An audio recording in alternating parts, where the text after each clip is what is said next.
Today, we're diving into the incredible story of St. Francis of Assisi. Seriously, this is a guy who went from having absolutely everything, we're talking immense wealth, to choosing a life of radical poverty, peace, and service. It's one of the most amazing transformations you'll ever hear about. So, right off the bat, let's just get to the big question, the one that makes this story so fascinating. I mean, think about it. What could possibly make someone who has it all just give it all up? That's the puzzle we're going to piece together today. To really get this, you have to picture where he came from. Francis wasn't born into some humble setting, not at all. He was the son of a super wealthy cloth merchant in Assisi, Italy. His life was one big party, all about luxury, the best clothes, and being the center of attention. And this right here just shows you how wild the contrast is. It's like looking at two completely different people. On one side, you've got the life he was born into. Total comfort, money, status. And on the other, the life he chose, a life of serving the poorest of the poor and saying no thanks to all that wealth. The gap between those two is just massive. So how in the world does someone make a leap like that? It usually doesn't happen overnight, right? Well, for Francis, it kind of did. It all came down to a single, powerful encounter that completely flipped his world upside down. And this is really the key to the whole story. This wasn't some new philosophy he read in a book. It was a sudden, deep change of heart, all sparked by one moment, one meeting that would set him on a completely new path for the rest of his life. All right, so this timeline lays it all out perfectly.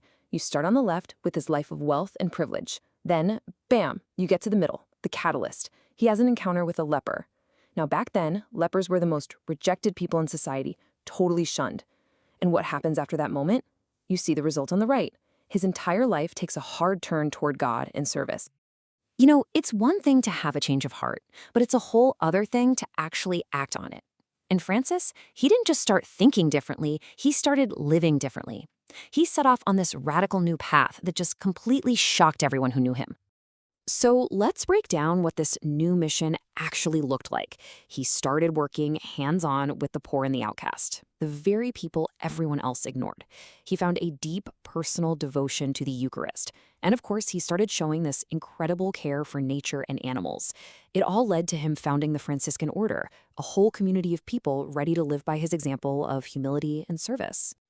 Now, if there's one thing Francis is famous for, it's got to be his unbelievable connection to nature. He just didn't see himself as some master of the universe. Instead, he saw himself as a steward, a caretaker, responsible for all living things. But what does being a good steward even mean? Well, the idea is actually pretty simple, but it's so profound. It means you see the world and everything in it as a gift. And our job? It's to respect it and care for it, not just use it for whatever we want. And here's what's so amazing about his perspective. For Francis, creation wasn't just about the birds and the trees. It was also about his fellow human beings. He truly believed that being a good steward meant treating every single person with dignity and respect. So, you take all these pieces, the service, the devotion, the care for all of creation, and what do you get? What's the lasting impact of St. Francis? Well, when you boil it all down, it's this powerful, enduring legacy of peace. And you can see his official legacy right here. His feast day is October 4th, and he's the patron saint of Italy. But honestly, his influence goes so much further than that. He is known and loved all over the globe for his ministry, for his focus on peace, and for this incredible idea of stewardship. So what's the big takeaway for us right now? I think this quote just nails it. The lessons from his life are really about two things: finding a kind of inner peace that doesn't depend on what's going on around you, and actively taking care of the world and the people in it. And that really leaves us with this final thought. I mean, Francis's story is from 800 years ago, but it feels more relevant today than ever. In a world that's all about getting more, his life asks us a really powerful question. What if true wealth isn't found in what we can get, but in what we can live without? Definitely something to think about. Thanks for joining me on this one.